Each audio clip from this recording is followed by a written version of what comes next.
السلام عليكم ورحمة الله وبركاته. نتمنى يكون الجميع بخير وعلى خير. اليوم إن شاء الله نقوم بتصحيح تمارين الصفحة 48 من لارشيبيل لو برانسيب دينيرسي أو مبدأ القصور باللغة العربية. إذا نبدأ على بركة الله. مبدأ القصور تمرين 5 page 48 l'archipel physique chimie. Alors dans cet exercice, le graphique suivant représente l'évolution de la vitesse d'un parachutiste, يعني واحد الشخص كيطلع بالباراشوت, pendant les 30 premières secondes du saut d'un hélicoptère. Il atteint une vitesse limite lorsque le parachute est fermé et une autre vitesse limite lorsque le parachute est ouvert.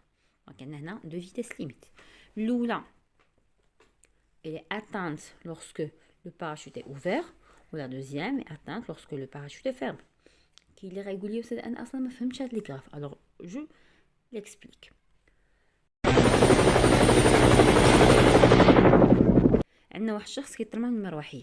دونك الوقت اللي كيكون هو في المروحيه عنده une vitesse égale à 0 وهو لو طون دو ديبار لو طون égale à 0.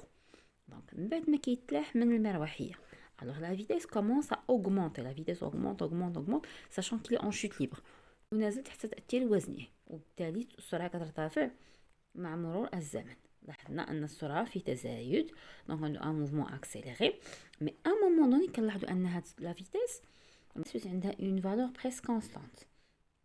Donc, فاش كتولي la vitesse constante, on peut dire que la vitesse a atteint une vitesse limite. هذه كتسمى السرعه الحديه, la vitesse limite. مزيان, في هذه اللحظه هذه بالضبط الشخص كيحل الباراشوت, وبالتالي السرعه كتعاود تنخفض, ما كيبقاش نازل بسرعه, كيولي عنده تاثير ديال الهواء على هذاك الباراشوت, وبالتالي كتبدا كتنقص ثاني السرعه ديالو حتى كتوصل لواحد لا فيتيس ليميت. مي on peut faire la projection ici pour la déterminer.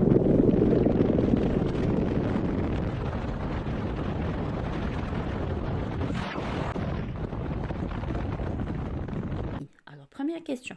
Quelle est la vitesse initiale du parachutiste? Il y a la vitesse initiale au moment où il s'est lancé de l'hélicoptère. Donc, AT égale à 0, sa vitesse V égale à 0.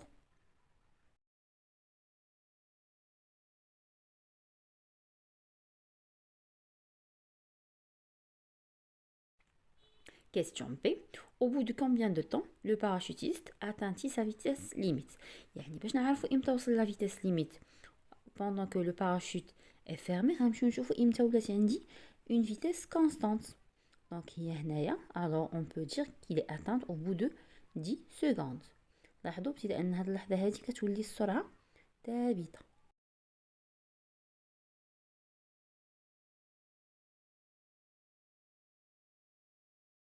Question C. Quelle est cette vitesse limite? Alors, on voit que cette vitesse limite, elle est égale à 39 mètres par seconde. On fait la projection sur l'axe des vitesses et on détermine la valeur de la vitesse.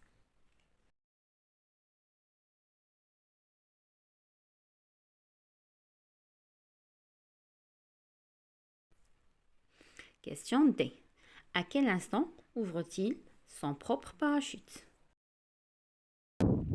Alors بعد ما نديرو الاسقاط العمودي كنلقاو ان اللحظه اللي كيفتح فيها هذا الشخص لو باراشوت سي او بو دو 14 secondes.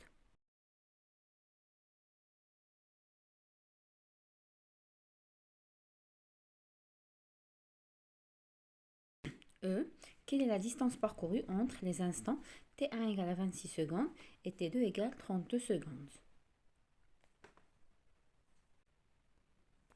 On cherche les instants demandés sur le graphe. هنايا راه لاحظوا معايا كل جوج تدريجات صغار كيعطيوني 1 seconde. Donc il كانت هنا 20 26 c'est au bout de 12 petits carreaux. À présent on compte 12 petits carreaux et on trouve l'instant 26. Et pour avoir t égale à 32 secondes, donc 2 secondes ça veut dire après 4 carreaux de 30. Alors كنبعد على 30 بربعة ديال المربعات صغار كنلقى l'instant 32. Alors من هنا لهنا quelle est la distance parcourue? On fait d'abord la projection.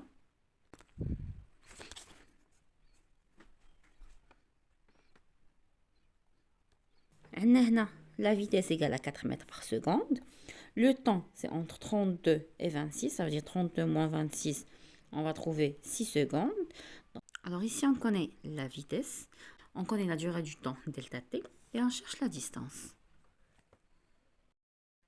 Alors, في الجواب غنبداو بالعلاقة اللي كنعرفوا اللي هي la vitesse égale la distance sur la durée delta t. ومنها غنخرجوا la distance d égale à v fois delta t. On remplace v par la valeur اللي لقينا من الجراف اللي هي 4 متر par seconde. دلتا تي حسبناها 32 ناقص 26 لقينا هي 6 secondes. دونك تطبيق عددي عادي 4 في 6 كنلقاو la distance هي 24 متر. Exercice 6. Un cycliste se déplace en ligne droite sur une route horizontale à 30 km par heure. Que peut-on dire des forces qu'il subit? Alors, أول حاجة خصنا نردو لها البال هي la ligne droite. وثاني حاجة عندنا une vitesse constante. Alors on peut dire qu'il est pseudo-isolé. Donc, pour répondre à la question qu'il vient de dire, on peut dire des forces qu'il subit qui se compensent. Ça veut dire que P plus R égale un vecteur nul. P, c'est le poids du cycliste, et R, c'est la réaction du plan sur lequel il se déplace. سمح لي بزاف حيت الصوت ديال هكا نتوما كتعرفوا هذه وقت البرد كلشي مريض دونك كنتمنى الشفاء للجميع.